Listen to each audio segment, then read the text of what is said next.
that's why everybody's weak. Nobody is interested in the kind of life that gave Jesus the kind of power he commanded. The way he carried himself. The life he lived. So they called it scepter. Scepter of righteousness. That's to say, what gives this rod is this life. One young man went to the mount to pray. And another person who came to the mountain with him reported to us what he saw.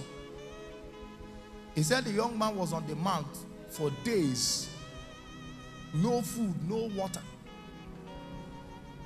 Waiting on God. And so one of the days they stumbled along their path in the mountain. And he overheard him praying. Weak. Going to 13 days, no food, no water. He said he's not living here until God anoints him. He now overheard the prayer point that the young man was praying. He was saying, oh God, give me the kind of power that when I carry and jam Omo by, you will bow and call me daddy. I told him to tell the young man to summarize that prayer, that he's starving. If the rod comes on you, you will kill the entire Israel. So there is a life that God will commit it to. You are not hearing me. Don't ignore the life. Another brother was sharing with us. He wrote and I read. He said, I asked God for authority. God said, I will give it to you and take it away.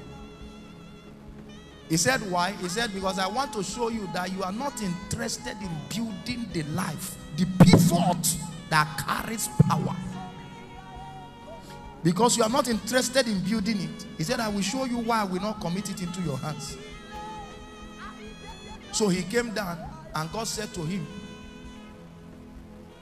as you're going down from this mount, I've given you what it takes to call for things that are not as though they were. Just speak. And then he came back and his little dog rushed him and held onto his trouser. Hey, puppy, how are you? How are you? And then he kicked the dog away and the dog refused to go. On the trouser until he tore the man of God's trouser and pulled down the trouser. Only the underwear remained. He said, how dare you naked me? Die! And the dog died. God said, that's the end of the power. You can't carry it. You know, I was in a meeting and I told the brethren that only God can be God. How does God carry so much power and is patient?